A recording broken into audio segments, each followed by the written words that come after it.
સમાચારમાં આગળ વાત કરીએ તો ગુજરાત કિસાન કોંગ્રેસના ચેરમેને મુખ્યમંત્રીને પત્ર લખ્યો છે। પાલ આંબલિયાએ મુખ્યમંત્રી ભૂપેન્દ્ર પટેલને પત્ર લખ્યો છે અને કૃષિ મંત્રીનું રાજીનામું લેવાની માંગ કરી છે। આ પત્રમાં રાજ્યના ખેતી નિયામકને ડિસમિસ કરવાની પણ માંગ કરી છે। બંને સરકારને બદનામ કરવાનું ષડયંત્ર રચતા હોવાનો આરોપ મૂક્યો છે પાલ આંબલિયાએ। આ સાથે જ AGR 234 NFSM NMEO યોજનામાં જાણી જોઈને વિલંબ કરવામાં આવે છે। યોજનામાં જાણી જોઈને વિલંબ કરી સરકારને બદનામ કરવાનું ષડયંત્ર રચાય છે।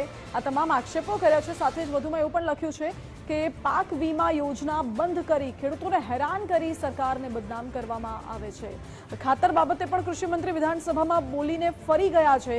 ખાતર, દવા, બિયારણની મફત કીટ ચોમાસા પહેલા આપવાનું પણ જ્ઞાન નથી। વાવણીનો સામાન કાપણી સમય આપી સરકારને બદનામ કરે છે। આ તમામ વાતો પત્રમાં લખી છે પાલ આંબલિયાએ।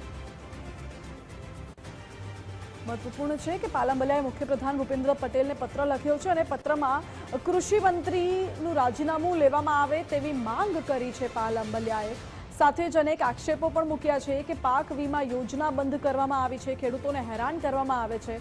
આ સાથે જ ખાતર બાબતે કૃષિ મંત્રી વિધાનસભામાં બોલ્યા હતા પરંતુ ત્યારબાદ ફરી ગયા હતા। સાથે જ ખાતર, દવા, બિયારણની જે મફત કીટ છે એ ચોમાસા પહેલા આપવાનું હોય છે એટલી પણ ખબર કૃષિ મંત્રીને નથી પડતી। આ વાતનો પણ ઉલ્લેખ કર્યો છે પાલ આંબલિયાએ આ પત્રમાં। સાથે જ વાવણીનો જે સામાન હોય છે જે ખેડૂતોને આપવાનો હોય છે એ વાવણીનો સામાન કાપણી સમયે આપવામાં આવે છે અને આના કારણે ખેડૂતો હેરાન થાય છે, સરકાર બદનામ થાય છે તેવા પણ આક્ષેપો કર્યા છે પાલ આંબલિયાએ। મારી સાથે ધર્મેશ વૈદ્ય અમારા સહયોગી જોડાઈ ગયા છે। ધર્મેશ, પાલ આંબલિયાએ મુખ્યમંત્રીને પત્ર લખીને રજૂઆતો કરી છે, સાથે કૃષિ મંત્રીનું રાજીનામું લેવા માટેની પણ માંગ કરી છે।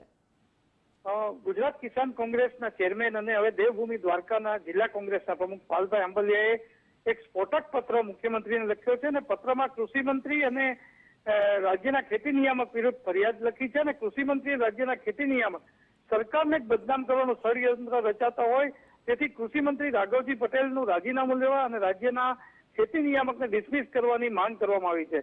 પાલ આંબલિયાએ જે મુખ્યમંત્રીને પત્ર લખ્યો છે તેમાં જે 7-8 મુદ્દા લખ્યા છે એમાં લખ્યું છે કે પાક વીમા યોજના બંધ કરી ખેડૂતોને હેરાન કરી સરકાર બદનામ કરવામાં આવી રહી છે।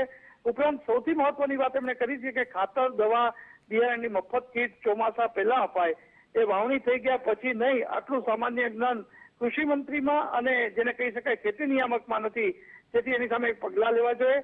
આ ઉપરાંત એમણે જે વાવણીનો સામાન છે એ કાપણી સમય આપી સરકારને બદનામ કરી, ટૂંકમાં જે કહી શકાય કે કૃષિમંત્રી રાઘવજી પટેલ અને ખેતી નિયામક સરકારને બદનામ કરવાના આક્ષેપ સાથે કેટલાક મુદ્દાઓ લખ્યા છે જેને કારણે રાજકારણ પર ગરમાયું છે।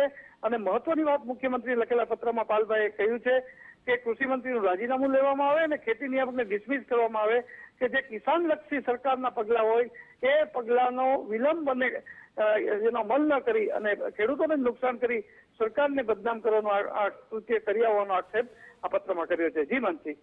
જી ધર્મેશ, આભાર આપનો।